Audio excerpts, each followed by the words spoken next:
मस्जिद से ले आने वाला प्रभु यीशु मसीह की हरि बहुत नाम में सब बहुत लोगों को मस्जिद में रहता हूँ।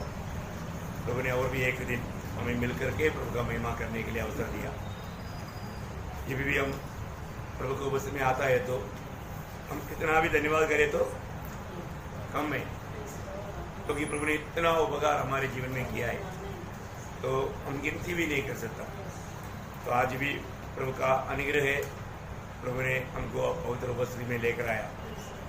तो जैसे हम लोग समय नष्ट ना करते हुए वजन की ओर जाएगा तो कितना आशीष है। मतलब हर एक पवित्र लोग जो करना चाहिए उसका बारे में हम लोग सीख रहा था। पहले हमने ये बात को देखा कि हम लोग ये दुनिया के अनुरूप ना बने, और दूसरे हमने देखा किसी बात का चिंता ना करें। तीसरी बात हमने देखा ठीक समय पर प्रभु हमें ऊंचा करने के लिए प्रभु के हाथ के तले नम्रता से लो। और आज चारों बात हम देखता है, मतलब हम लोग जो प्यार नहीं करना चाहिए, हम लोग प्यार नहीं करना चाहिए। इससे दो बात है ना। पहला यूहन्ना उसका दूसरा अध्याय उसका 15 वचन है ना। प्रभु ने प्यार करने के लिए सिखाना। प्रभु ने बोला सबको प्यार करो, लेकिन वो ऐसा भी बात है प्यार नहीं करने वाला बात भी है। वो क्या बात है वो भी जानना चाहिए ना। हाँ, जब पहला यूहन्ना उसका दूसरा अध्याय का 15 वचन। हाँ हाँ यदि कोई संसार से प्रेम रखता है हाँ तो उसमें पिता का प्रेम नहीं है। हाँ, प्रभु ने बोला सबको प्यार करो बोल करके ये बात को भी उल्टा ले लेगा तो कई बार लोग ऐसा मतलब अपने मतलब के लिए ऐसा वचनों को मतलब टेढ़ा मुड़ा करता है ना। मतलब अपने को जानना है हर एक बात। अगर प्रभु के वचन को सही रीति में अगर हम नहीं जानेगा ना समझेगा तो हमारे लिए बहुत बड़ा एक धोखा है। इस कारण मतलब यहाँ पर वचन कहता है हम संसार में रहता है और संसार की बातें हमको चाहिए, देखिए प्रभु बोलता है उससे प्रेम ना करो। बहुत सत्य बात है ना। ये जो संसार वो कौन से संसार के बारे में बोल रहा है? ये संसार में जो है वो बात नहीं, जो मतलब परमेश्वर से हमें दूर करने वाला एक संसार है, एक शैतानिक सामर्थ्य का कार्य करने वाला एक संसार। उन बात हमारे जीवन में कभी भी काम में आना नहीं चाहिए। इसका मतलब क्या है कि प्रभु का प्रेम से वंचित करने वाला एक संसार या शैतान का प्रभाव कार्य करने वाला एक संसार है। वो संसार और वो संसार की वस्तुओं से हमें प्रेम नहीं करना। ये बात में अगर हम लोग ज्यादा सतर्क नहीं रहेगा तो हम लोग रहने वाले धरती के बारे में नहीं, मतलब शैतान की अधिकार के नीचे कार्य करने वाला कुछ बातें हैं, उसमें जा करके हम लोग धोखा नहीं खाना। और ऐसा है मतलब वो बात हमें क्या करेगा, हमें परमेश्वर से दूर करेगा। वो बात हमारे में नहीं होना। इसका मतलब अभी आपको मालूम है, मतलब यूहन्ना 3 का 16 वचन आपको सबको मालूम। प्रभु ने संसार से इतना प्रेम किया, वहां पर जो संसार से जगत से है ना, तो हम मतलब जगत से प्रेम किया बोलेगा तो मतलब किससे प्रेम किया? यहाँ पर रहने वाला हमसे प्रेम किया है ना। यहाँ पर रहने वाला हम लोगों से प्रभु ने प्रेम किया। तो बहुत बड़ी बात है। अगर हम इस बात को भी उसका फर्क अगर नहीं जानेगा तो हमको ये संसार में रहना है, संसार का बहुत बातें हमको चाहिए, वो बात नहीं। लेकिन जो भी परमेश्वर से दूर करने वाला शैतान का प्रभाव में रह करके कार्य करने वाला एक संसार है। इसलिए शैतान को क्या बोला? संसार का ईश्वर है ना। पहला यूहन्ना 5:19 में लिखा है संसार का ईश्वर, संसार का ईश्वर है। पहला यूहन्ना 5:19 वचन, सब वचन पढ़ने की जरूरत नहीं, आप लोग को मालूम है। सारा संसार किसका हो रहा है? वो दुष्ट का ही है। मतलब बुराई भरा हुआ एक संसार है। वो बुराई भरा हुआ वो संसार और उसकी बातों से हमें दूर रहना है, उन बातों को हमें चाहना नहीं। अभी मेरी बात प्रभु से दूर करने वाला ऐसा बहुत से बात दुनिया में है, उन बातों में हमें सावधान रहना। और वो नहीं रहेगा तो अभी हम जब उत्पत्ति से देखेगा तो वो बात हमको सरल रूप में समझेगा। पहली बात मतलब प्रभु ने मना किया वो कई बात दुनिया में है, उसका मैं नहीं चाहना, वो भी संसार की बात है। वो हम चाहेगा तो क्या होगा, वहां मृत्यु का दिशा आएगा। सबसे पहले एग्जाम्पल उत्पत्ति 3रा अध्याय। उत्पत्ति 3रा अध्याय में आपको मालूम है 1 से 6 तक का वचन में जब पहले जो मनुष्य में जो पाप प्रवेश किया वो कैसे था, बहुत चालाकी रीति में था। इतना चालाकी रीति में एक खास बात यहाँ पर आप हमें सीखना है। मतलब उधरी कैसा अभी मतलब उसके बहकाव में आकर के, उसके धोखे में आकर के मतलब हवा ने पाप किया है ना, वो पाप कैसे था। उत्पत्ति 3रा अध्याय के 1 से 6 तक का वचन मतलब अभी हमको पूरा पढ़ने की जरूरत नहीं, लेकिन अभी एक बात आपको बताना चाहता हूँ।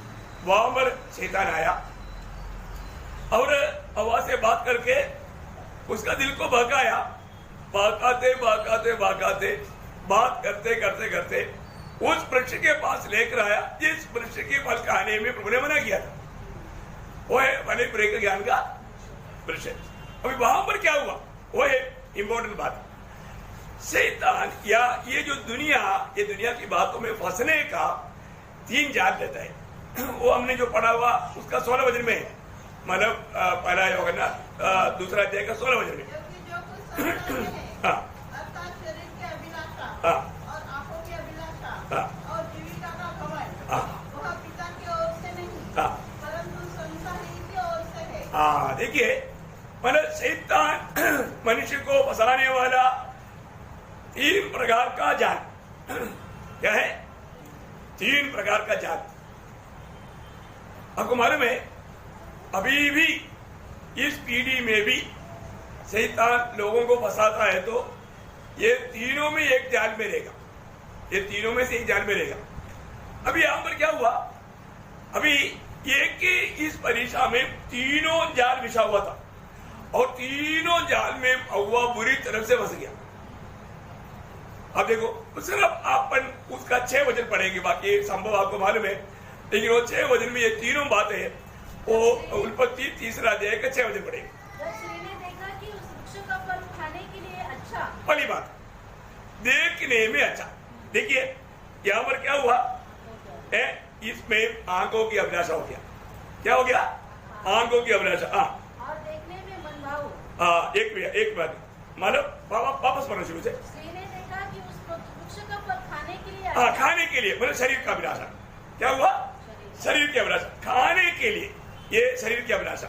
और आगे और देखने में मनभाऊ, देखने में मनभाव, ये है आंखों की अभिलाषा, आंखों की अभिलाषा। हाँ, और बुद्धि देने के लिए चाहने योग्य भी है। ये है जीवन का या मतलब क्या बोलता है, जीविका का घमंड, जीविका का घमंड। देखो तीनों जाल में, तीनों जाल उसके लिए बिछाया शैतान ने, और ये तीनों जाल में एक ही साथ हुआ फंस गया है। एक से बच करके एक में मतलब गिरने का भी जरूरत नहीं पड़ा, तीनों में एक ही साथ में फंस गया।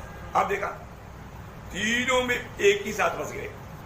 अभी इस प्रकार का जालों में कहीं ना कहीं मनुष्य को फंसाना ये विरोधी का काम है। इसलिए हमको बहुत सावधान रहना। अभी 16 वचन आपको हमेशा याद रखना, क्योंकि हमारे आंख की अभिलाषा में नहीं, शरीर की अभिलाषा में नहीं, जीविका के घमंड में नहीं, ये तीनों प्रभु की ओर से नहीं, शैतान की ओर से। ये बात में सावधान रहना। अभी यही परीक्षा जब प्रभु यीशु मसीह जब आखिरी आदम जब ये दुनिया में आया, मतलब शैतान ने लिया था, है ना। जब लूका का समाचार 4 अध्याय उसका 3 से 12 तक वचनों में ये मतलब तीनों परीक्षा शैतान ने प्रभु यीशु मसीह पर लाया, और यीशु मसीह ने उस पर कैसे विजय पाया? वचन के द्वारा। देखिए बहुत बड़ी बात है, ये तीनों परीक्षा यीशु मसीह सेवकाई के लिए जब पिता की इच्छा के अनुसार प्रभु के लिए मार्ग तैयार करने के लिए आया हुआ यूहन्ना बपतिस्मा देने वाले के हाथ के तले बपतिस्मा लेकर जब बाहर आया, पवित्र आत्मा से भर गया, पवित्र आत्मा उसको मरुस्थल में लेकर गया, वहां पर 40 दिन को उपवास में रहा। 40 दिन उपवास करने के टाइम पर जब उसको भूख लेगा ये जान करके, अभी देखो शैतान ऐसा एकदम अचानक आकर के अटैक नहीं करता। मैं आपको मालूम है कि जो चोर लोग है ना, अचानक की चोरी नहीं करता, वो लोग स्टडी करता है, ये लोग घर में कितने लोग रहता है, ये घर से लोग कब बाहर जाता है, कब आता है, कब यहाँ पर कोई नहीं रहता, ऐसे ऐसे सब स्टडी करता है। स्टडी करने के बाद में वो लोग ये करता है, वो है प्लान्ड रीति में जो चोरी करने वाले चोरों का बात है ना। अभी मतलब मेरा बहन का उधर ही एक बार मतलब बड़ा पूरा लूट हुआ, और चोरी होने के टाइम पर उन्होंने क्या किया, पहले उनको डाउट आया कि अब ये घर का लोग इधर नहीं है, वो जरूर कुछ समय के लिए बाहर गया होगा। उन्होंने क्या कर दिया, उन्होंने वो गेट के उधर ही एक डंडा खड़ा किया, एक छोटा डंडा है ना, मतलब वो खोलेगा तो गिरेगा। उन्होंने डंडा खड़ा किया, डंडा करने के बाद में उन्होंने देखा, दूसरा दिन भी आकर देखा तो डंडा उधरी है, तीसरा दिन भी आया तो डंडा उधरी है। तो उसने फिर उन्होंने मालूम किया कि लोग कहाँ गया, कितने दिन के लिए, उधरी पड़ोस में मुझे मालूम पड़ता है। तब उनको मालूम पड़ा आराम से, क्योंकि उनको मालूम पड़ा कि कोई नहीं, कोई जल्दी आएगा नहीं, बहुत सफाई से ये किया। तो बोलने का अर्थ फिर उनको पकड़ा गया, पकड़ा जाने के बाद में उन्होंने बोला हम लोगों ने ऐसे किया, तब वो आइडिया मालूम पड़ा। तो बोलने का अर्थ मतलब जो भी कुछ काम करता है तो कुछ ऐसे कार्य करके करता है, खैर कोई भी हो। तो प्रियो यहाँ पर भी प्रभु को जब भूख लेगा, वो मौका दे करके धोखादार नजदीक आया। अब एक साधारण बात है, अभी देखो, अभी हमारा अवस्था के अनुसार कोई आकर के हमें सांत्वना स्वरूप में, अभी शैतान कोई दुश्मन के रूप में नहीं आता, बहुत दोस्त बनकर आता है, बहुत प्यार के साथ आता है, बहुत अच्छा बातों को लेकर आता है। तो बोला आप बहुत दिन से उपवास में था, मुझे भी मालूम है आप बहुत, आपको भूख लग रहा है, इतना विस्तार से बाइबल में नहीं लिखा, नहीं समझा। वो बहुत प्यार से, जैसे अभी हवा के पास आकर के प्यार से बात करते करते फंसाया, वैसा इसको आकर के बोला ऐसा करो ना, आप परमेश्वर के पुत्र है ना, आप कहा गया तो आपसे क्या असंभव है, आप परमेश्वर के पुत्र है ना, ये रोटी को बल पत्र को बोलो रोटी बन जाओ, खाओ। अभी का फिलहाल आपको थोड़ा मतलब पेड़ में काली है ना, थोड़ा भर दो है। देखा है, सबसे पहले मतलब लूका का सुसमाचार उसका 4 अध्याय का 3रा वचन में लिखा है ना। तब हाँ, यदि तू परमेश्वर का पुत्र है, हाँ, तो इस पत्थर से कहो कि हाँ, रोटी बन जाए। पहले अभी एदन वाटिका में पहला जाल कौन सा था, शरीर का।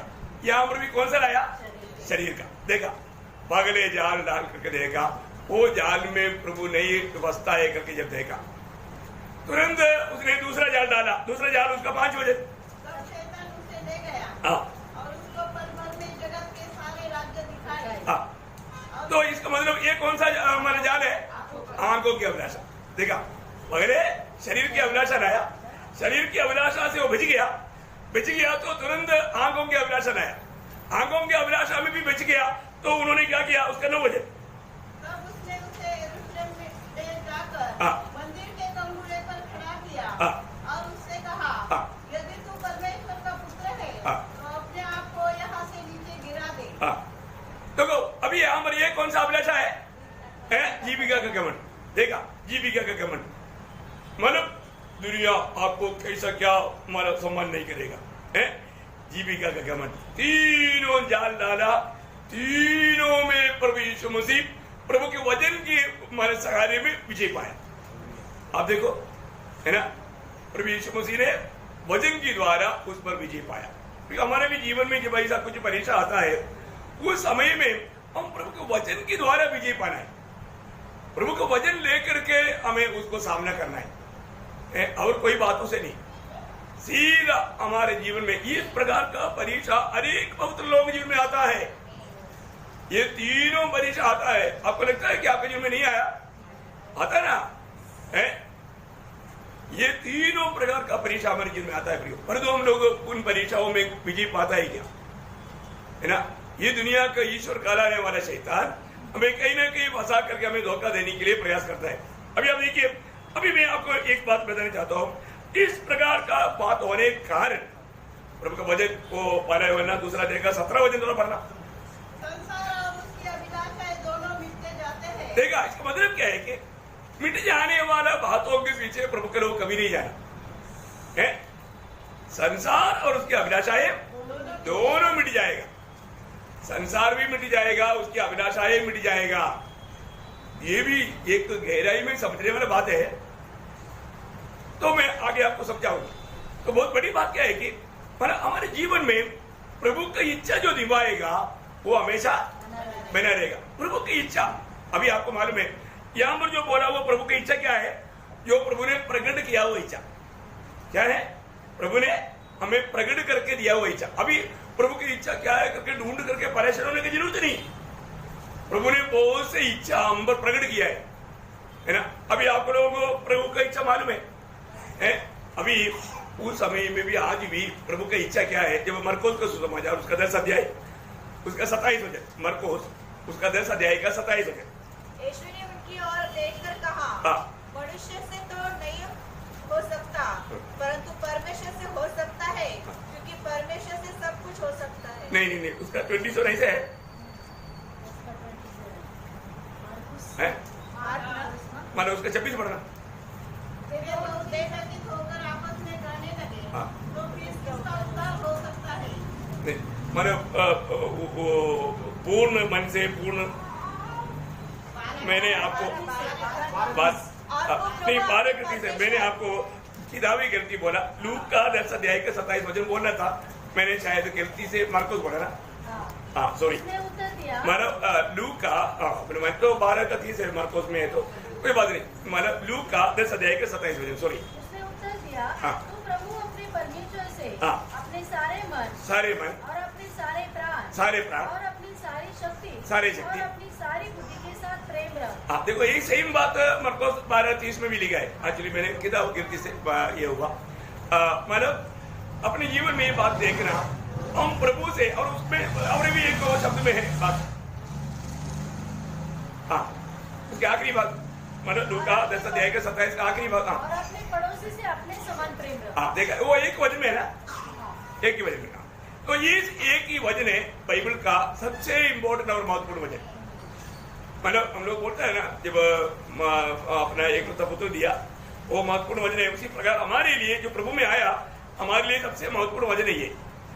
मतलब हमें प्रभु को कैसा प्रेम करना, प्रभु को हमें पूर्ण दिल से, पूर्ण मन से, पूर्ण हृदय से, पूर्ण शक्ति से, सभी में पूर्ण है ना, वो हमें उस प्रकार साथ ही साथ हम अपने पड़ोसी से भी प्रेम है। बहुत बड़ी बात है, इससे बढ़ करके कोई बात है नहीं, है ना। अभी इसके अलावा अभी आपको मालूम है, हम लोगों को बहुत से प्रभु ने अपनी इच्छा प्रकट कर दिया है। जैसा पहला थिस्सलुनीके 4:3, प्रभु की इच्छा है कि तू पवित्र बनो। क्या है? प्रभु की इच्छा है कि तू पवित्र बनो। सब वचन पढ़ने की जरूरत नहीं, उसी पहला थिस्सलुनीके 5 अध्याय का 16 से 18 तक का वचन आपको मालूम है। पहला थिस्सलुनीके 5 अध्याय का 16 से 18 वचन, हमेशा आनंदित रहो, निरंतर प्रार्थना करो और बात में धन्यवाद करो। ये भी प्रभु का हमारे प्रति इच्छा है। मैंने प्रभु की इच्छा की बात पहला पत्रोस में कई बात लिखा है। उसका दूसरा अध्याय का 15 वचन, उसका 20 वचन, 3 का 17 वचन। मतलब हम प्रभु की खातिर कष्ट सहना, दुख सहना, ये सब प्रभु की इच्छा है। बहुत अनोखा शब्दों है। आपको मतलब ये बात मालूम है, इसलिए मैं सारा वचन को निकाल कर पढ़ने के लिए नहीं बोलता। एक बात जानना, प्रभु ने हमें प्रकट किया हुआ इच्छा में बना रहने का कर्तव्य हमारा है। हम प्रभु की इच्छा में रहना, क्योंकि आपको मालूम है जब मत्ती 7 अध्याय के 21 में प्रभु ने क्या बोला, मत्ती 7 अध्याय के 21 वचन, उनमें से हर एक स्वर्ग के राज्य में प्रवेश न करेगा, परंतु वही जो मेरे स्वर्गीय पिता की इच्छा पर चलता है। हाँ देखा, मैंने स्वर्गीय पिता की इच्छा हम पर प्रभु ने प्रकट किया हुआ है। प्रकट किया हुआ उन वचनों को हमारा ध्यान में रहना चाहिए, ध्यान में रहना। एक साधारण में कॉमन उधार पाए हुआ एक पवित्र लोगों के बारे में भी आपको बताऊं। प्रभु की इच्छा पहला तिमोथी 2:4 में लिखा है, सबका उधार होना। प्रभु की इच्छा क्या है? सबका उधार होना। ये उधार होने वाला कार्य कौन कर सकता? मंडली। कौन कर सकता? मंडली। कैसे कर सकता? रोमियो 10 अध्याय का 13 से 15, है ना। प्रभु मुझको भेजा हुआ है, मेरा काम है सुसमाचार सुनाना। सुसमाचार सुनाते बिना कोई लोग वचन नहीं सुनेगा, वचन सुनते बिना विश्वास नहीं आएगा, विश्वास आते बिना पुकारेगा नहीं, पुकारेगा पुकारते बिना उधार नहीं पाएगा। सारा बात वहां पर क्लियर लिखा है। आपको समझ में आया? इसका मतलब अनेक उदार पाए वो लोग हमेशा सुसमाचार सुनाने का कर्तव्य ये हमारा है, ये प्रभु की इच्छा है। प्रभु की इच्छा मुझे नहीं मालूम था करके कोई नहीं बोलना। मैं कुछ कुछ बात में आपको सिर्फ बता रहा हूं। इन इच्छा जो कि प्रभु ने प्रकट किया वो इच्छा, बाकी वक्त वक्त में प्रभु हमें इच्छा प्रकट करता है, वो हमें करना है। लेकिन ये सब लिखित रूप में प्रभु ने बाइबल में हमें लिख करके दिया हुआ है। वो बात को करने में हम कभी भी मतलब पीछे नहीं जाना। प्रभु का इच्छा हमें करने वाला सदैव बना रहेगा। प्रभु की इच्छा पहचानना चाहिए। लेकिन यहाँ पर जब याकूब 4:4 वचन में प्रभु के दास कहता है, याकूब 4:4 वचन एक अनोखा एक शब्द है इस दुनिया के संबंध में। क्या तुम नहीं जानती कि संसार से मित्रता करनी परमेश्वर से बैर करना है? देखिए यहाँ पर याकूब बोलता है ये व्यभिचार नहीं हो। देखा क्यों ऐसे कहा? प्रभु के लोग जब संसार से मित्रता करने के लिए जाता है तो प्रभु का वचन कहता है तुम व्यभिचार नहीं है। ओ ये भयंकर बात है। व्यभिचार नहीं करता गलत मार्ग में चलने वाला, परमेश्वर की वचन की खिलाफ में चलने वाला, परमेश्वर के साथ मतलब अग्नि होने के बाद में दुनिया की मोह में चलने वाला, ये डेंजर बात है।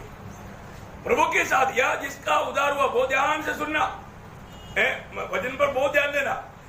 जो लोगों का जीवन में प्रभु को छोड़ करके हमारा दिल दुनिया की तरफ बढ़ता है वो भी विचार नहीं है। बहुत सख्त बात है ये बात। स्वामरो शब्द आया बहुत खतरनाक चेतावनी हो, क्योंकि इसलिए इस बात में प्रेरित पौलुस डरता था। क्या आपको मालूम है ना? दूसरा कुरिन्थी उसका 11 अध्याय का 2-3 वचन। क्योंकि मैं तुम्हारे विषय में ईश्वर ढूंढ लगाए रहता हूँ, इसलिए कि मैंने एक ही पुरुष से तुम्हारी बात लगाई है कि तुम्हें पवित्र कुंवारी के समान मसीह को सौंप दूं। परंतु मैं डरता हूँ कि जैसे सांप ने अपनी चतुराई से हवा को बहकाया। देखा, सांप ने अपनी चतुराई से हवा को बहकाया, वैसे ही तुम्हारे मन उस सीधाई और पवित्रता से जो मसीह के साथ होनी चाहिए कहीं भ्रष्ट न की जाए। देखा, मतलब यीशु मसीह के साथ आपका दिल लगा रहना चाहिए। आपका दिल कहीं दुनिया की तरफ ना भाग जाए। देखा, समझ में आया प्रियो?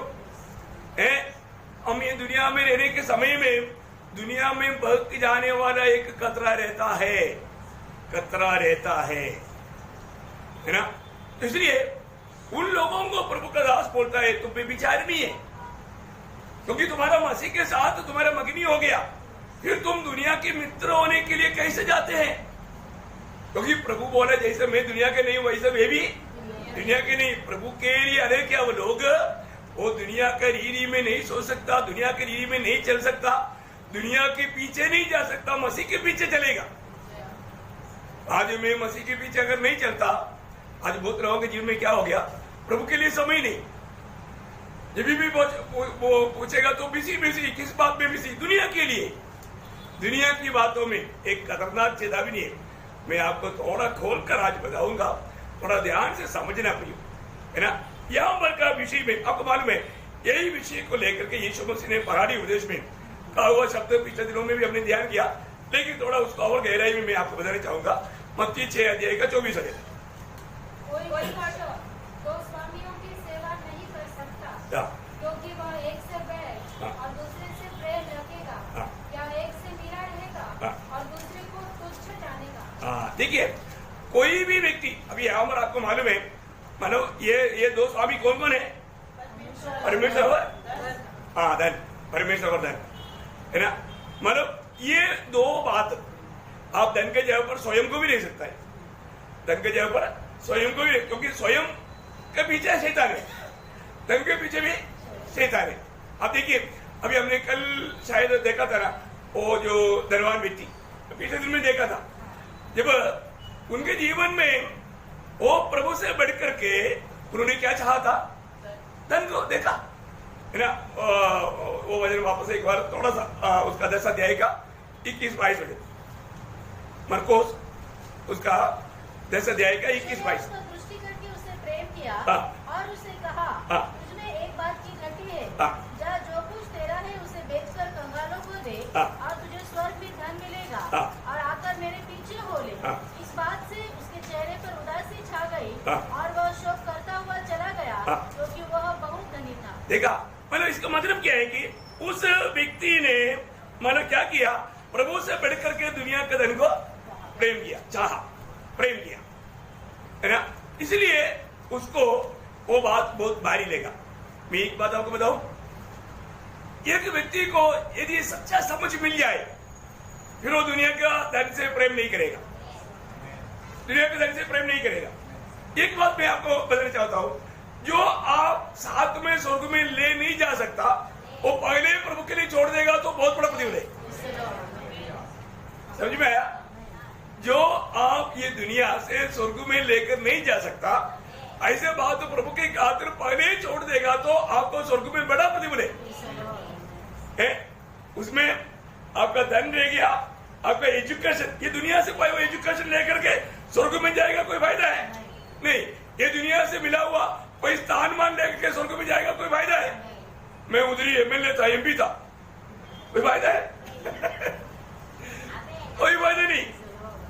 बोले को मतलब ये दुनिया का जो चीज हम स्वर्ग में लेकर नहीं जा सकता।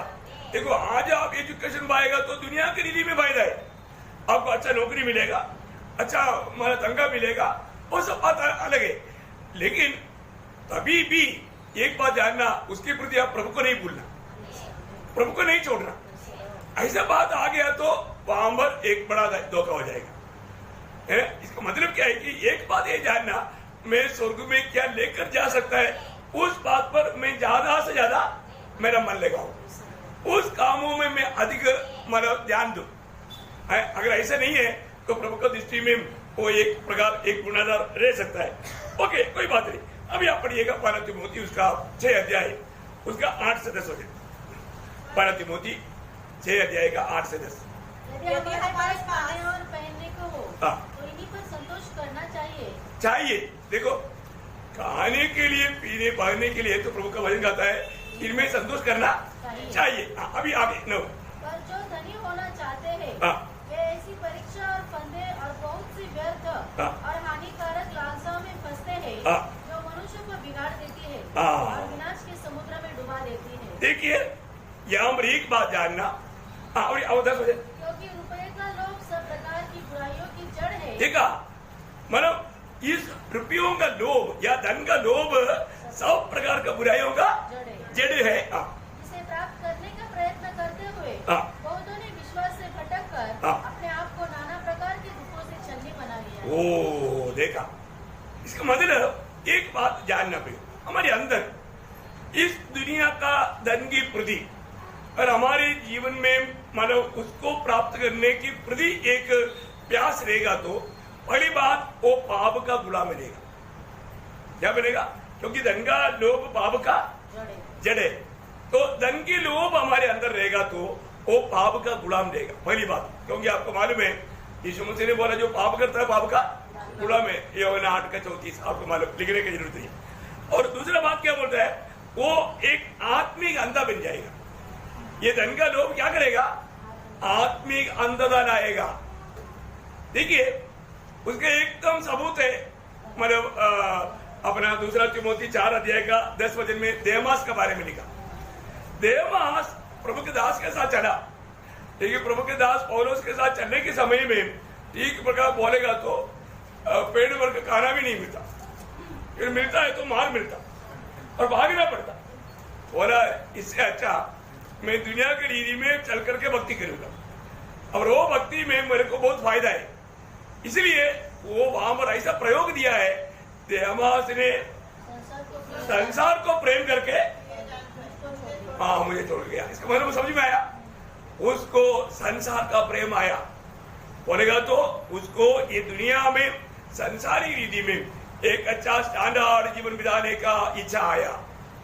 देखा, इसलिए क्या हो गया, अभी उसको समझाने के लिए भी जाएगा तो बोलेगा नहीं नहीं मैं यीशु मसीह को नहीं त्यागा। कई लोग ऐसे बोलते हैं, मंडली छोड़कर जाने के बाद में अभी भी क्या बोलता, हमने थोड़े प्रभु को छोड़ा, हमने सिर्फ मंडली छोड़ा, उनको ये नहीं मालूम मंडली क्या चीज है।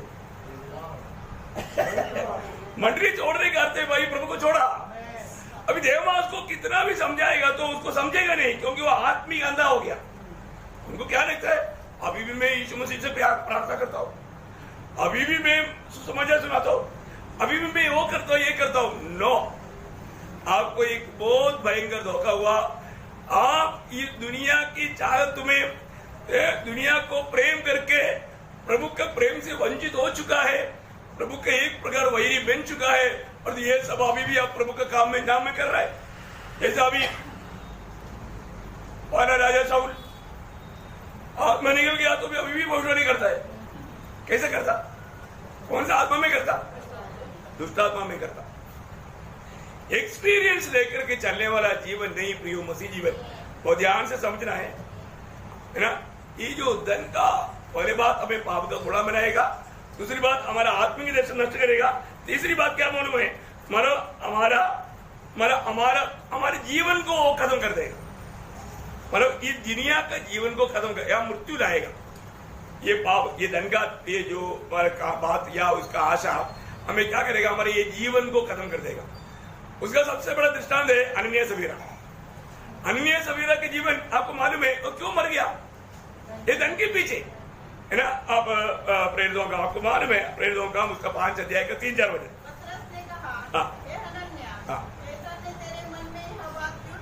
कौन डाला?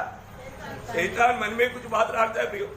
जरूर दुनिया की रीति में आपको बहुत अच्छा लगेगा, क्योंकि आप सोचेगा अरे यार जो भी है मेरे को जो विचार लाया बहुत अच्छा आया, क्योंकि मैं चाहते से जी सकता है, शानदार जीवन बिता सकता है, डेली मटन करी बिरयानी। क्यों? क्योंकि प्रभु को भी दिया, मैं अपने पास भी रहेगा, मैं होशियार है। कौन विचार दिया? शैतान ने। आगे बढ़ो। तेरे मन में यह बात क्यों डाली कि तू पवित्र आत्मा से झूठ बोले, देखा, और भूमि के दामने से कुछ रख छोड़े। देखा, मतलब उन्होंने क्या किया, उन्होंने मतलब अपने लिए अलग रख रखा और दिया तो बोला मतलब मैंने भेजा हुआ उनका पूरा है। शैतान कई बार कई बातों में प्रियो हमको बहुत सरल लगेगा, सरल का बात नहीं प्रियो। आपका दिल, आपका विवेक गवाही देगा। आप जो कर रहा है ये भक्ति कपड़ता का है। यशायाह में एक सुंदर वचन इसी के संबंध में लिखा है, यशायाह 44 अध्याय का 20 वचन। भरमाई हुई बुद्धि के कारण वह भटकाया गया है, और वह न अपने को बचा सकता है और न यह कह सकता है क्या मेरी दाहिने हाथ में मिथ्या नहीं। वो ये बात को सोचता ही नहीं। आपको मिली है सबको बहुत चेतावनी सकते प्रिय। हमारे जीवन में दिल को हमारे इस रीति में अंधा करके, अभी अन्य सवेरा को इस कारण क्या हुआ, जल्दी मृत्यु हो गया उनका। जल्दी मृत्यु हो गया बोलने का अर्थ भी हो, मैं ये नहीं बोल रहा कि वो नरक में गया, लेकिन जीवन में यात्रा बंद हो गया ना। वो प्रभु के लिए बहुत कुछ कर सकता था, वो मौका नष्ट हो गया, अवसर नष्ट किया उसने। ये बात है, वो आत्मा नष्ट नहीं हुआ, वो उतार पाया है वो प्रभु के राज्य में। लेकिन सबसे बड़ी बात हमें ये बात को जानना, उनको जो मौका प्रभु ने दिया तो अवसर नष्ट किया। ये एक बड़ा दो। एक बात यहाँ पर सावधान रहना, पैसा कभी भी कोई खराब नहीं। आप कितना भी पैसा कमाओ बहुत अच्छी बात है, पर तुम पैसा से प्रेम नहीं करना या धन से प्रेम नहीं करना, धन को स्वामी नहीं बनाना, धन को गुलाम बनाना, ये है महत्वपूर्ण बात। ऐसे नहीं है कि आपके पास बहुत धन है तो आप धन के कारण नरक में जाएगा, कभी नहीं। आप पहली बात हो धन से आप प्रेम नहीं करना, और दूसरी बात धन को अपना स्वामी नहीं बनाना। धन को अगर आप गुलाम बनाएगा तो वो आपके लिए अनंतता के लिए बहुत लाभदायक कार्य उससे करवा सकता है। ये बात पर ध्यान देना। इसलिए ये जो धनवान लोग ऐसा करना बहुत मुश्किल है। प्रभु ने जब मरकुस का सुसमाचार में एक बात कहा, उसका 10 अध्याय का 23 से 25 तक वजह, मरकुस 10 अध्याय का 23 से 25 का। अपने चेलों से कहा, धनवानों का परमेश्वर के राज्य में प्रवेश करना कैसा कठिन है। देखो धनवानों को प्रभु का राज्य में प्रवेश करना कैसा कठिन है, एक उदाहरण भी दे रहा है। चेले उसकी बातों से अचंभित हुए। इस पर यीशु ने फिर उनसे कहा, हे बालकों,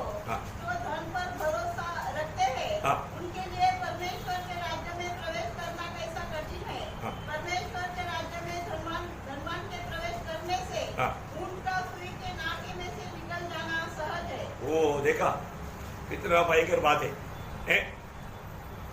मतलब ऊंट सुई की सुराग से जाएगा क्या?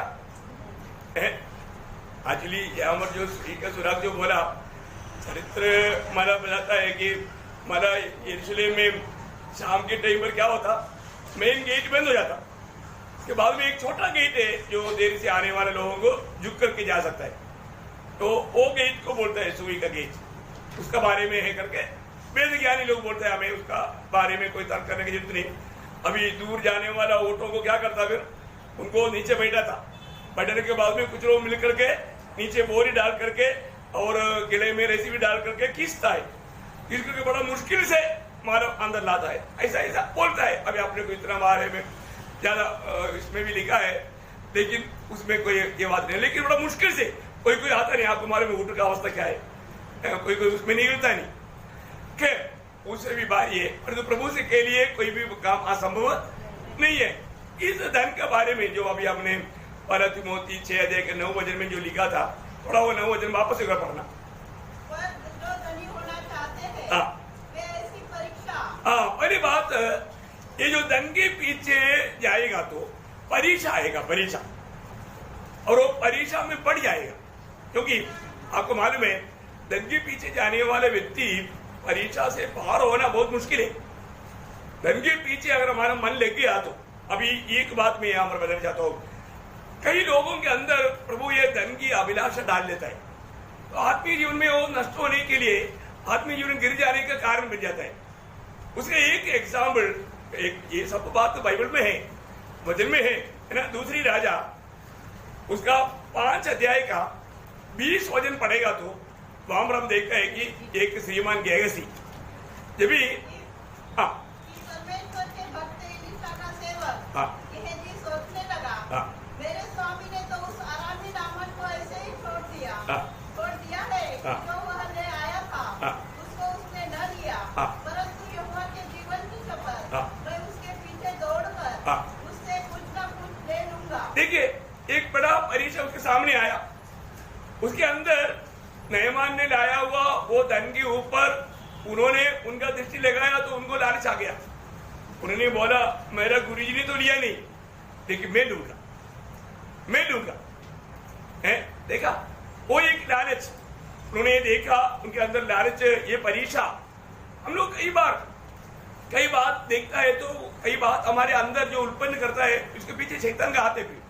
आपको ये समझने के लिए बहुत आसानी बात है, याकूब का पत्री में उसका पहला अध्याय का 14 से 16 तक वचन पढ़ना। याकूब उसका पहला अध्याय का 14 से 16 वचन। देखा, अपनी ही अभिलाषा से खींचकर फंस कर परीक्षा में पड़ता है। देखा, हम परीक्षा आएगा, परीक्षा में नहीं पढ़ना चाहिए। परीक्षा में पड़ जाने का कारण क्या है? अपना ही अभिलाषा में खींच करके, उसमें खींच करके, वो एक खींचा नहीं होता है वहां, परीक्षा में बढ़ता है। और आगे फिर अभिलाषा गर्भवती होकर पाप को जन्मती है और पाप बढ़ जाता है तो मृत्यु को उत्पन्न करता है। इसलिए 16 वचन, मेरे प्रिय भाइयों, धोखा न खाओ। बस इसलिए धोखा ना खाओ, एक चेतावनी है। यहाँ पर क्या हुआ, गेहसी ने देखा, उसके अंदर एक मोह उत्पन्न किया और उसके पीछे भागा, उसने लिया, पाया, परंतु क्या असर क्या हुआ है ना, उसने जरूर धन लिया, परंतु साथ ही साथ नयमान का कोड भी लिया। उसका 27 वचन पढ़ना, 5 का 27। इस कारण से नामान का कोड तुझे और तेरे वंश को सदा लगा रहेगा। देखा, अभी उसको और उसका वंश को क्या मिला? कोड मिला। देखा, सिर्फ धनी नहीं मिला, भयंकर कोड हमेशा बाद में कि पाप को दिखाता है ना। वो एकदम पापी होकर के जीवन बिताया, प्रभु की सेवकाई के लिए वो काम में नहीं आया है ना, प्रभु उनको इस्तेमाल नहीं कर पाया। इतना बड़ा दुखदायक अनुभव है ना, मतलब एलीशा के बाद में उसको सेवक बनना चाहिए था, लेकिन मौका नहीं मिला है ना। दूसरा, वापस आप पहला तिमोथी 6 का 9 वचन में वापस आइए। ऐसी परीक्षा और फंदे परीक्षा के साथ दूसरा एक फंदा है। फंदा क्या? फंदा मालूम है, ये भी एक बात है। फंदा मतलब देख करके उस पर पूरा दिल लगाना, वो एक फंदा है। मनुष्य का भय खाना एक फंदा है करके नीति वचन 29 का 25 में लिखा है। अभी यहाँ पर एक बंदा, वो बंदा क्या मालूम है, जैसा योशुआ का किताब 7 अध्याय के 21 वचन में एक बंदा आया, वो बंदा में मतलब आकान का आंग मतलब उस सोने में लड़क गया। क्या हो गया? तो पढ़ने उसको, मुझे लूट में शिनार देश का योशुआ उसका 7 अध्याय के 21 वचन मेरा और पढ़ रहा है, जिसको नहीं मिला उसके लिए मैं वचन बता रहा हूँ। योशुआ 7 अध्याय के 21 वचन। जब मुझे लूट में शिनार देश का एक सुंदर ओढ़ना और 200 शेकेल चांदी और 50 शेकेल सोने की ईंट देख पड़ी, तब मैंने उनका लालच करके उन्हें रख लिया और वे मेरे डेरे के भीतर मतलब अभी यहाँ पर देखिए, उस बंदे में ये मतलब भाग गया, नष्ट हो गया। आपको मालूम है मछली पकड़ने के लिए मतलब कांटा डालता है, वो एक बंदा है, वो बंदा में फंस गया तो गया। ऐसा आकान यहाँ हमारे बंदे में फंस गया, इसलिए क्या हो गया, उसका 24-25 वजन में आकान और उनका परिवार और उनका संपत्ति सारे बात आखोर कड़ में जाकर के सबको पत्रवाह करके उसको जलाकर खत्म कर दिया। कितना भयंकर बात हो गया है, बहुत भयंकर बात है, बहुत भयंकर बात है। तीसरा, वापस उस तिमोथी 6:9 में आना। जो धनी होना चाहते हैं, हाँ, वे ऐसी परीक्षा और फंदे और बहुत सी व्यर्थ और हानिकारक लालसाओं में फंसते हैं। हाँ, बहुत व्यर्थ हानिकारक बातों में फंसता है, व्यर्थ हानिकारक बातों में फंसता है। आपको मालूम है उसका भी एग्जाम्पल है ना, उत्पत्ति किताब में उसका 13 अध्याय का 10 वचन में हम देखता है कि लोत, प्रिय आपको मालूम है लोत जब अब्राहम से अलग होने का कारण हुआ, बात हुआ, संभव सब आपको मालूम है, सारी बात विशाल दीदी में बोलने के लिए टाइम नहीं है। उनका आपस में मतलब भेड़ बकरियों को चराने वाला चरवाहों के आपस में झगड़ा हुआ, वो बढ़ गया, आखिर उनको अलग होना पड़ा। अलग होने के लिए जब अब्राहम ने लोत को बोला, लोत देखो सारे देश तुम्हारे सामने, तुम जो चाहता है तुम चुन लो, बोला, उन्होंने चुना। कैसे चुना आपको मालूम है, उसका 13 अध्याय के 10 वचन पढ़ा। तब उसने आंखें उठाकर यरदन नदी के पास वाली सारी तराई को देखा कि वह सब सींची हुई है।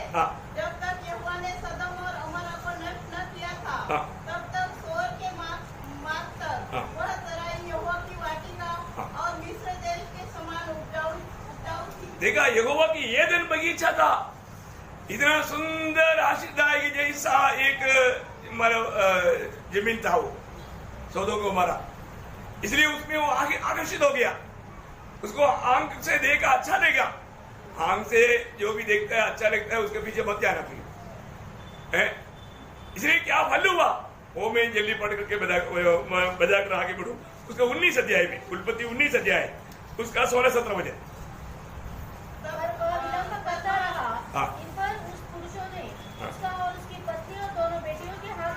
क्योंकि यहोवा की दया उस पर थी और उनको निकाल कर नगर के बाहर कर दिया। और ऐसा हुआ कि जब उन्होंने उनको बाहर निकाला तब कहा, अपना प्राण लेकर भाग जा, पीछे की ओर न ताकना, भाग जाना, पीछे नहीं देखना, तराई भर में न ठहरना, तराई भर में नहीं ठहरना, पहाड़ पर भाग जाना, पहाड़ पर भाग जाना। 4 बात बोला। अब देखिए पहली बात, यहाँ पर लोत ने बहुत कुछ कमाया और उधर ही बहुत बड़ा पदवी में आया, क्योंकि वो बोलेगा तो नगर पालक बन करके एक न्यायी होकर के बैठने वाला पद तक आया। लेकिन उसके जीवन में एक ही दिन में सब कुछ नष्ट हो गया, घर से कुछ निकालने का मौका नहीं मिला, उधर से कुछ भी निकालने के लिए मौका नहीं मिला। तो उसने उनको जल्दी से जल्दी इन लोगों को लेकर के बाहर किया और भाग जाने के लिए आज्ञा दिया।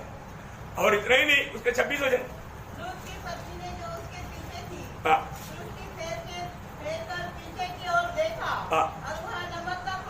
देखा। अभी इसका मतलब पूरे संपत्ति भी चला गया, आखिर में पत्नी भी नष्ट हो गया, बच्चा लोग भी बर्बाद हो गया, सारा कहानी आपको मालूम। प्रियो देखा, संपत्ति के पीछे जाने वाला लोगों का जीवन में आने वाला विपत्ति का एक श्रृंखला।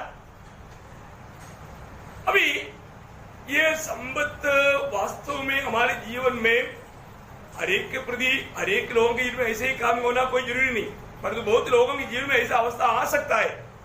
ये संपत्ति एक प्रकार इतना अच्छा नहीं, बहुत सावधान रहना। संपत्ति के पीछे जाकर के कितने लोगों ने प्रभु को ही खो दिया। संपत्ति के पीछे आने वाला नुकसान की कुछ चेतावनी ये प्रभु ने खुद दिया वो शब्दों में। क्या बताया मालूम है? व्यवस्था का किताब उसका 8 अध्याय का 13-14। तेरी गाय बैलों और भेड़ बकरियों की बढ़ती हो और तेरा सोना चांदी तेरा सब प्रकार का धन बढ़ जाए, तब तेरे मन में अहंकार समा जाए और तू अपने परमेश्वर यहोवा को भूल जाए। बस इसका मतलब यहाँ आपको मालूम है ना, संपत्ति लाने वाला विपत्ति क्या क्या है? पहली बात वो प्रभु को भूलने का खतरा है। देखा आपने ऐसे लोगों को? मैंने ऐसा बहुत से लोगों को देखा भाई। आपने नहीं देखा है तो मेरे जीवन में मैंने देखा। संपत्ति मिलने के बाद में या अच्छा नौकरी मिलने के बाद में लोग प्रभु को भूल गया। प्रभु के लिए समय नहीं, संगति के लिए समय नहीं। उनको हमेशा नौकरी नौकरी नौकरी, पैसा पैसा पैसा, दुनिया दुनिया दुनिया, प्रमोशन प्रमोशन प्रमोशन। देखा? प्रभु ने बोला ना, संपत्ति लाने वाला धोखा। प्रभु को ये सब देने वाला प्रभु को ही भूल जाता। नौकरी कौन दिया? प्रभु दिया। प्रमोशन कौन दिया? प्रभु ने ये दिया। तंगा कौन दिया? प्रभु ने दिया। सब कुछ काम करने का ताकत कौन दिया? प्रभु ने दिया। सब कुछ प्रभु ने दिया, उसको ही भूल गया। कारण संपत्ति, कारण संपत्ति। प्रभु का स्थान कौन लिया? संपत्ति लिया, धन लिया। तो नंबर 1 खतरा प्रभु को भूलने का खतरा रहता है। ऐसा लोगों को शायद आपने भी देखा होगा। मैं अभी किसी को उड़ा करके अभी कहने के लिए नहीं चाहता। दूसरा खतरनाक बात क्या मालूम है कि जब भजन संहिता 62 का 10 का भी पाठ, भजन संहिता 62 अध्याय का 10 वचन का भी पाठ, संपत्ति बढ़े तो भी उस पर मन न लगा। कई लोगों का मन संपत्ति के ऊपर हो जाएगा। देखा क्या होगा? उनका मन प्रभु से दूर हो जाएगा, उनका मन धन पर हो जाएगा। देखा, संपत्ति बढ़ने पर लोगों का मन संपत्ति में जाएगा। ये संपत्ति बढ़ने के समय में आने वाला नुकसान की चेतावनी है। प्रियो, संपत्ति बढ़ने के कारण, प्रभु ने ऐश्वर्य बढ़ाने के कारण आपका मन कहां पर है? अभी भी अपने जीवन में प्रभु को प्रथम स्थान है क्या? अपना मन प्रभु में है क्या? है?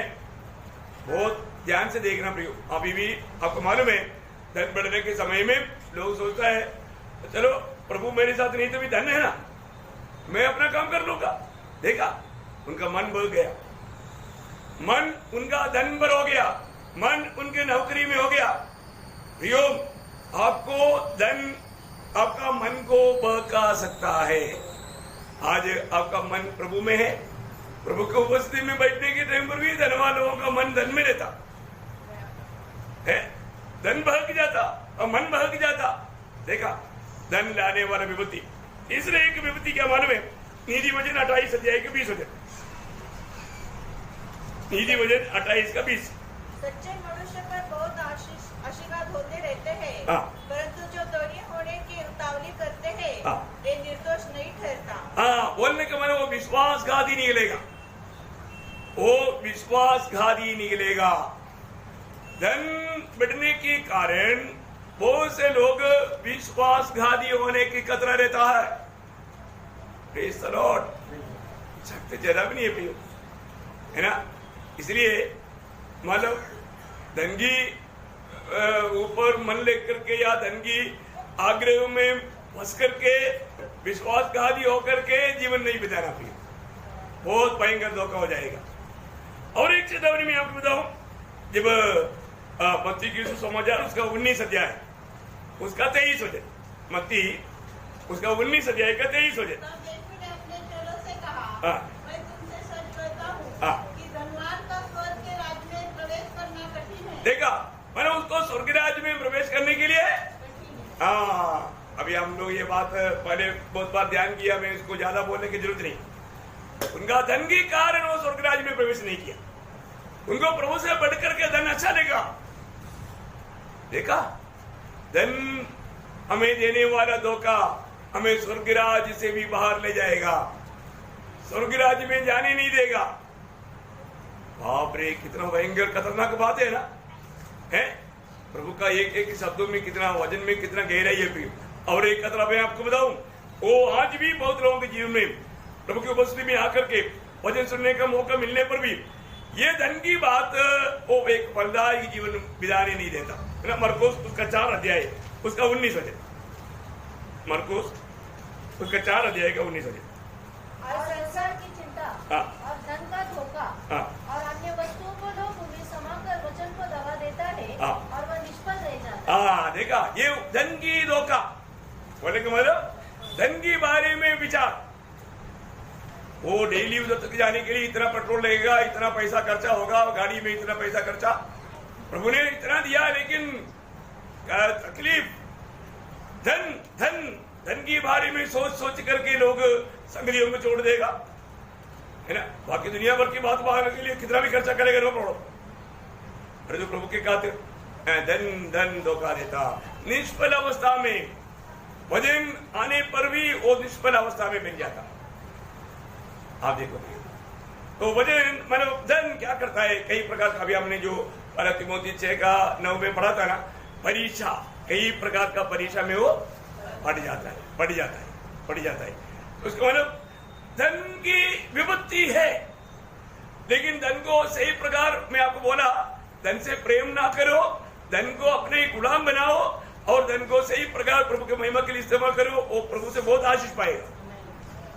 धन कोई खराब चीज नहीं, परंतु अगर हम उसको सही इस्तेमाल नहीं किया, वो धन हमारे ऊपर प्रभुता करके हमें उसका गुलाम बना करके हमें बहुत आनंदगार की लाभ की बातों से हमें वंचित करेगा। इसलिए प्रियो, प्रभु में आने के बाद हमारा जो कर्तव्य, सबसे बड़ा कर्तव्य, इस विषय में मैं आपको बताना चाहूंगा, आपको हमेशा ये दुनिया की धन से बढ़ करके प्रभु को प्राप्त करने का प्रयास में रहना चाहिए। प्रभु आपका धन बन जाना, है ना। प्रभु को कितना प्राप्त किया, वो आपका मेन धन बन जाना, ये प्रभु चाहता है। जैसे आसाफ ने कहा, वो शब्द वाला हमेशा बोलता है 73:25, है ना। स्वर्ग में तेरी सिवा कौन है, पृथ्वी में भी मैं तुझे छोड़कर कुछ नहीं चाहता। प्रियो, एक वक्त का जीवन का अवस्था हमेशा वो प्रभु को जीवन में प्रथम स्थान देगा, धन को नहीं। प्रियो, हम ये दुनिया का धन लेकर के, आप देखो आपके पास करोड़ों है, आप उसमें से एक नया पैसा भी लेकर जाएगा क्या? नहीं जाएगा, सब इधर छोड़ के जाएगा। और जो आपने जो पाना चाहिए था उसको छोड़ दिया था, अभी क्या करें? वो वक्त पूरा, समय पूरा धन के पीछे गवा दिया है। इसलिए पहली बात, और जैसा अभी हमारा दावीद आग्रह एक वर मांगा था 27 भजन संगीता के 4 बजे, वो बोलता है, प्रभु मुझे तेरी उपस्थिति में रहने का वरदान दे। मैं तेरी उपस्थिति में रहकर, तेरा सुंदरता को देखकर, तेरा अनुग्रह के बारे में वर्णन करके मैं तेरी महिमा कर पाऊं। जैसे कौरव पुत्र लोगों ने मतलब गवाही दिया 42 भजन संगीता के 1-2 भजन जल्दी पढ़ना। ओ प्रभु यीशु, जैसे नदी के जल के लिए हाँफते हैं, वैसे ही मैं परमेश्वर में तेरे लिए हाँफता हूँ। जीवित ईश्वर, हाँ परमेश्वर का मैं प्यासा हूँ। बस प्रियो, प्रभु के लिए प्यासा होना, प्रभु के प्रति प्यासा होना। ये दुनिया की नाशमान इस जल पीने वाला फिर से प्यासा हो जाएगा। प्रियो, प्रभु देने वाला जीवन जल, वही बात प्रभु में आने के बाद 1 पत्रोस 2 अध्याय का 2 वचन भी पढ़िएगा, मैं इधर खत्म कर लूंगा। 1 पत्रोस 2 अध्याय का 2 वचन। जन्मे हुए बच्चों के समान निर्मल आत्मिक दूध की लालसा करो। प्रियो, दुनिया की मिट जाने वाली बातों का नहीं, आप प्रभु के वचन की लालसा करो। प्रभु के वचन के प्रति भूख प्यास आप में बढ़ने दो। प्रियो, कितना सुंदर बात है। इसलिए दुनिया और दुनिया की बातों से प्रेम नहीं करना। प्रियो, अगर वो प्रेम में अगर आएगा, यशायाह में एक सुंदर ऐसा वचन है उसके लिए, तो यशायाह में 26 अध्याय का 9 वचन, यशायाह 26:9। रात के समय मैं जी से तेरी लालसा करता हूँ। किसका लालसा करता? प्रभु का। आगे, मेरा संपूर्ण मन यत्न के साथ तुझे ढूंढता है, क्योंकि जब तेरे न्याय के काम पृथ्वी पर प्रकट होते हैं, तब जगत के रहने वाले धर्म को सीखते हैं। हाँ देखा, मतलब प्रियो हमारे जीवन में एक दिन प्रभु के हमारा न्याय होने वाला है, लेकिन जो प्रभु को प्राप्त करते रहेगा वो कितना आदर पाएगा। कितना बड़ी आशीष की बात है हमारे जीवन में। आज सच में प्रभु को हमने इस दुनिया का सारे धन से बढ़कर के श्रेष्ठ समझाएगा। वो सच में स्वर्ग के दर्शन है। आपको प्रेरित पौलुस का जीवन का गवाही आपको मालूम है, फिलिपियों 3 अध्याय का 7 से 9 तक का वचन है ना। ये दुनिया का सारे धन दौलत को, खुशियों को, आदर को, प्रशंसा को, सारी बात को प्रभु दास बोलता है, मैं प्रभु यीशु मसीह के ज्ञान की उत्तमता के कारण, मैं प्रभु यीशु मसीह को प्राप्त करने के प्रति मैं ये सारी बातों को कूड़ा कचरा समझता है। प्रेज़ लॉर्ड, उसको कूड़ा कचरा का दाम है।